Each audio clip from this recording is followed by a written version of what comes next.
skenario-nya Pak untuk 2024 nih kira-kira seperti apa Pak? Iya, terima kasih. Jadi kalau kita bicara tentang kosmetik, mungkin ada baiknya kita kembali kepada definisi daripada kosmetik itu sendiri.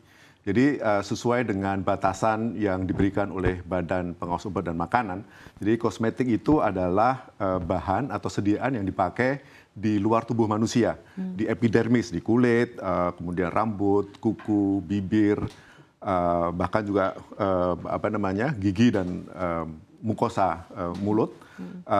Ini untuk terutama untuk membersihkan, mewangikan, mengubah penampilan dan atau memperbaiki bau badan, kemudian melindungi dan memelihara tubuh pada kondisi yang baik. Itu definisinya. Itu definisinya. Jadi cakupannya sangat luas gitu. Kosmetik ini dipakai dari bayi yang baru lahir sampai orang meninggal pakai kosmetik. Laki-laki dan perempuan pakai kosmetik. Bangun tidur, beraktivitas, mau tidur, selama tidur, pakai kosmetik juga. Jadi memang tadi seperti yang disampaikan, memang potensinya sangat besar. Jadi banyak orang menyebutnya sebagai beauty and personal care.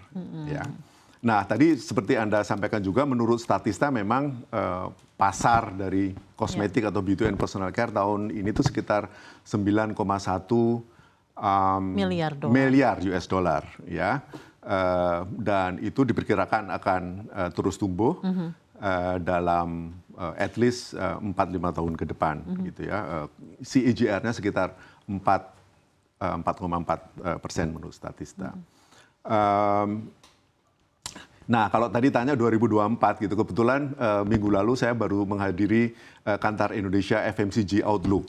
Ya, dan kalau riset ya Pak ya, itu ya. Dan di situ disampaikan kalau ditanya kalau untuk skincare apa yang produk-produk paling laris gitu. Ada beberapa, jadi misalnya ini across SIS ya, jadi upper, middle maupun lower. Jadi ada serum sama ampul. Kemudian ada sunscreen, mungkin karena setelah ini banyak orang bepergian juga. Kemudian, dan Jakarta juga sih ya Pak ya, Indonesia juga ya Pak. Betul, dan juga micellar water gitu.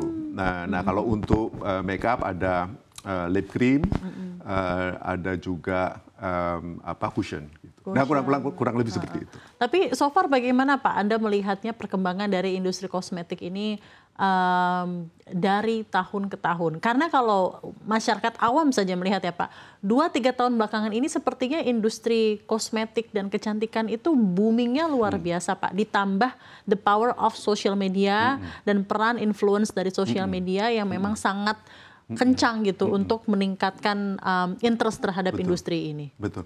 Saya rasa digitalisasi pegang peranan penting juga. Jadi konsumen Indonesia itu sudah semakin pintar, konsumen Indonesia itu well informed dan demanding gitu. Mereka melakukan riset terhadap produk-produk yang akan mereka beli, ini terutama di sektor beauty ya. Makanya mungkin pernah dengar ada istilah orang yang sangat concern terhadap produk yang dia pakai, skintellectual, ya. Jadi bukan skin entusias lagi ya, udah skintellectual. Jadi mereka itu. Waduh, saya jadi pengen tahu nih apa sih skintellectual ini. Jadi mereka itu orang yang sangat concern terhadap skincare apa yang jadi produk yang dia pakai itu bahan bakunya apa, gitu. Pengaruhnya terhadap tubuh seperti apa, apakah sudah dites oleh secara saintifik apa belum. Dan the rise of skintellectual ini semakin didukung oleh adanya sosial media. Betul, penetrasi internet kan sudah 79,5 tahun ini, gitu ya. Jadi memang Anda benar mengkonfirmasi bahwa peran penetrasi digital, internet dan lain-lain ini memiliki dampak yang begitu penting ya untuk industri kosmetik di Indonesia ya. Jika dibandingkan dengan peer countries gitu Pak Sancoyo, kita kan sering dengar gitu ya, kalau di Korea ada Korean 10-step regime skincare, di Thailand juga ada gitu ya. Nah di Indonesia sendiri itu apakah Anda melihat dengan pesatnya pertumbuhan industri kecantikan di Indonesia, apakah Anda melihat sudah ada tren-tren tersendiri yang memang sangat-sangat customized sesuai dengan masyarakat atau yang diinginkan oleh beauty enthusiast Indonesia?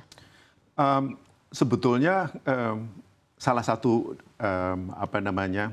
akibat dari digitalisasi tadi, sebetulnya tren itu sudah hampir seamless gitu. Apa yang terjadi di Korea itu juga terjadi di kita. Mungkin memang ada time lag gitu ya. Tetapi itu eventually akan terjadi. Nah, salah satu yang memang mungkin sedikit khas Indonesia itu adalah halal kosmetik. Oke, halal kosmetik itu seperti Anda tahu juga kan undang-undang jaminan produk halal kan mensyaratkan bahwa pada bulan Oktober tahun 2026 seluruh produk kosmetik yang diedarkan di Indonesia, didistribusikan di Indonesia, dijual di Indonesia harus bersertifikasi halal gitu, atau dia menyatakan tidak halal gitu ya. Nah, itu juga salah satu hal yang di Perkosmi terus kami kerjasamakan sehingga seluruh anggota kami atau pelaku bisnis kosmetik in general bisa memenuhi itu. Oke, sebelum saya nanya lebih lanjut ke Pak Sancoy mengenai halal kosmetik dan mungkin implikasinya terhadap landscape dari industri kosmetik di Indonesia, saya ingin tanya lebih ke nilai ekonominya dulu, Pak. Dari tahun ke tahun itu bagaimana Pak pertumbuhannya secara nilai ekonomi, revenue atau perputaran ekonomi yang ada di industri kosmetik di Indonesia? Bagaimana Anda melihatnya dan mungkin sedikit trajektori atau projection di tahun depan? Ya, tadi seperti yang saya sampaikan dan mungkin pada saat permulaan Anda sampaikan juga, itu saat ini kita kan sekitar 140-145 triliun. Dan pertumbuhannya seperti yang disampaikan oleh Statista sekitar 4,4. Tetapi itu overall beauty and personal care. Nah, kalau kita lihat beauty sendiri, saya rasa lebih tinggi dari itu. Gitu. Jadi PC akan lebih rendah dibandingkan dengan personal care itu kayak shampoo gitu-gitu ya Pak ya. Kalau beauty itu make up. Beauty itu skincare, make up seperti itu.